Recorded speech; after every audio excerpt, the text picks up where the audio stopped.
Halo, assalamualaikum warahmatullahi wabarakatuh. Salah satu perangkat yang jadi nomor sekian ketika akan merakit sebuah PC. Padahal perangkat ini penting sekali karena memberi energi dan juga nutrisi. Apakah ini? Susu bos. Susu bos. Lah, itu sih buat lu, maksudnya buat PC ya. Yap, PSI. Halah, PSU maksudnya. Sebelum dilanjutkan, seperti biasa jangan lupa bantu channel saya melambung lebih tinggi dengan cara tekan tombol subscribe, lonceng, dan kalau nggak keberatan tekan tombol thanks di sisi kelasnya.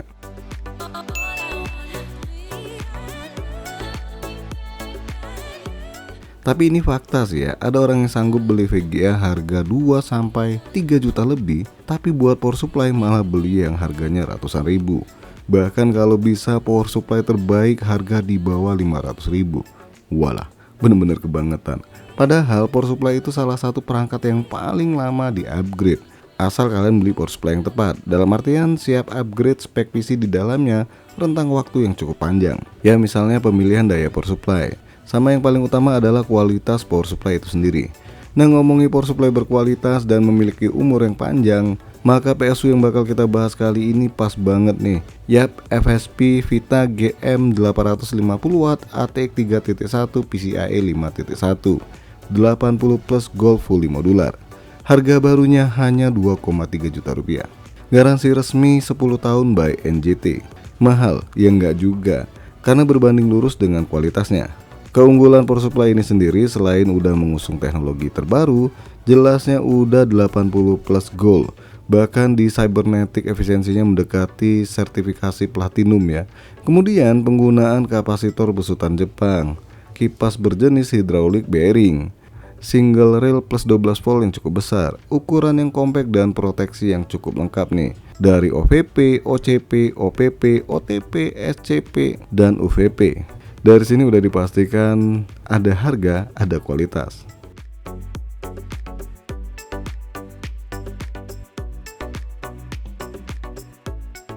Sebelumnya udah pernah mampir juga FSP Hydro G Pro 850W ATX 30. Dan kali ini versi Vita GM 850W ini hadir dengan teknologi baru yaitu ATX 3.1 PCIe 5.1.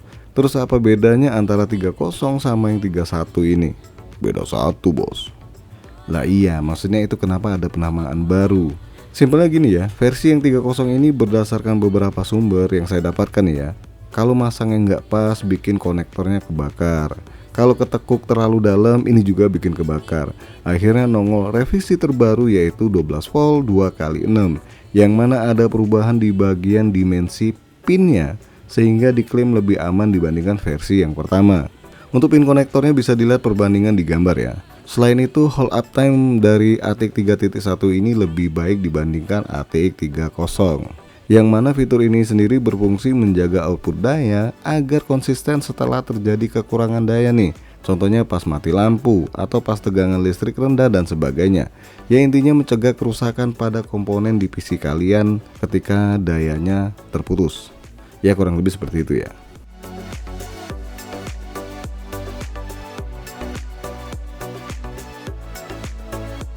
Pada bagian dus depan power supply ini cukup jelas tampang power supply-nya, berikut juga tipe power supply-nya. Kemudian ada stiker dari NJT alias Nusantara Jaya Teknologi. Ini nggak ada hubungannya sama IKN ya. Sama informasi kecil yang bisa dilihat di sini, pakai kapasitor buatan Jepang, fully modular dan garansinya 10 tahun nih. Di bagian belakang dus di sini kalian bisa lihat detail pengujian efisiensi, kabel yang disertakan dan detail input-output daya power supply dari FSP ini. Lanjut kita unboxing dan lihat paket penjualan dari power supply FSP Vita GM 850W. Pertama dapat kartu garansi, kemudian user guide dan buku manual untuk power supply FSP. Terus karena ini fully modular, kabel sama power supply-nya terpisah. Kita lihat dulu bungkusan plastik dari power supply FSP ini. Dapat perapi kabel ini isinya cuma 2 sih ya. Terus satu lagi ini buat apaan ya? Yang tahu silahkan dikomentari. Kemudian dapat 4 baut pengunci power supply di casing. Sekarang kita lihat kabel-kabel modularnya. Dan ini nggak dibungkus sama sekali ya. Pertama konektor 24 pin motherboard. Kabelnya rapi dan kualitasnya bagus nih. Kemudian kabel power SATA yang mana satu kabel ini ada 4 konektor power SATA. Lanjut EPS konektor 8 pin, totalnya ada 2. Ini bagi yang prosesor haus daya mesti dipasang semua nih. Kemudian kita buka lagi satu paket kabel modular. Untuk konektor 12 volt 2x6 nya ini beda sendiri ya. Kabelnya nggak flat, dibungkus jaring-jaring dan cukup tebal nih. Tapi secara bentukan sama dengan 12 volt PHPWR. Lanjut ada 2 konektor VGA dengan jumlah 6 plus 2 pinnya ada 2. Jadi total konektor VGA 6 plus 2 pin ada 4 nih. Dan ada 2 konektor lagi nih, yang mana dalam satu kabel ada 2 molek 4 pin sama 2 konektor power SATA. Jadi total konektor power SATA dari power supply ini ada 8 ya, sedangkan moleknya ada 4. Bisa dibilang konektor di power supply ini lengkap banget ya. Oh ya, saya baru nyadar ada satu tempat kabel power yang tersembunyi, nggak kelihatan maksudnya. Aduh, ini kabel powernya ngumpet di mari lagi. Sekarang kita keluarin power supply-nya yang hanya dibungkus plastik biasa.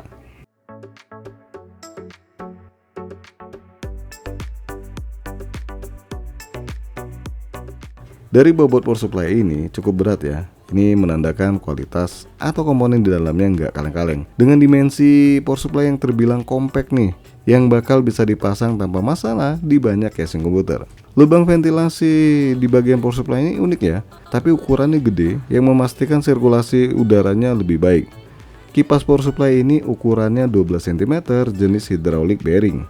Nah, pada bagian samping power supply ini ada tulisan kecil FSP sama tipenya. Dan ini juga sama juga di bagian sampingnya. Pada bagian belakang ada moto khasnya FSP, yaitu Power Never Ends. Kemudian ada tombol on off dan colokan power. Dan power supply ini termasuk full ring ya, karena input voltasenya berada di angka 100 volt hingga 240 volt. Kemudian detail input dan output power supply ini ada di bagian bodi atas power supply. Oh ya, power supply dari FSP ini pakai single rail plus 12 volt dengan daya total 850 watt. Buat memastikan bisa mensuplai daya untuk prosesor dan GPU yang sekarang bener-bener rakus ya. Pada bagian belakang ini juga bisa dilihat pembagian colokan kabel modular. Dan sederhana sekali pembagiannya. Harusnya nggak bakal ada kesalahan saat pemasangan kabel konektor ke power supply. Terlihat di sini ada pembagian buat periferal macam konektor molek 4 pin dan SATA. Terus konektor prosesor alias CPU, konektor motherboard, konektor 12 volt 2x6 dan konektor VGA 6 plus 2 pin. Dan udah ini doang sih colokannya. Ya kalau kalian bingung langsung aja saya kasih lihat contoh pemasangannya.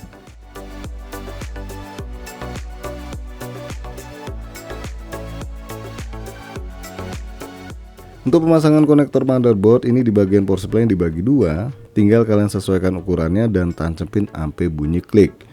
Harap diingat jangan ampe nggak kenceng masangnya ya. Untuk periferal sendiri konektornya modelnya pipih dan penguncinya di bagian samping sebelah kiri kalau lihat di video ya.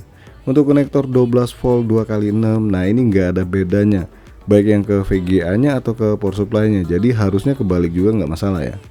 Nah yang mesti hati-hati sih konektor CPU atau VGA karena bentukannya mirip-mirip. Jangan sampai salah colok ya, ntar malah bikin rusak perangkat PC nya.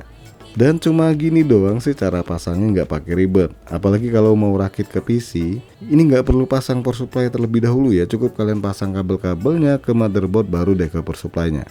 Inilah salah satu kelebihan power supply modular. Lebih simpel cara pasangnya di PC atau merakitnya.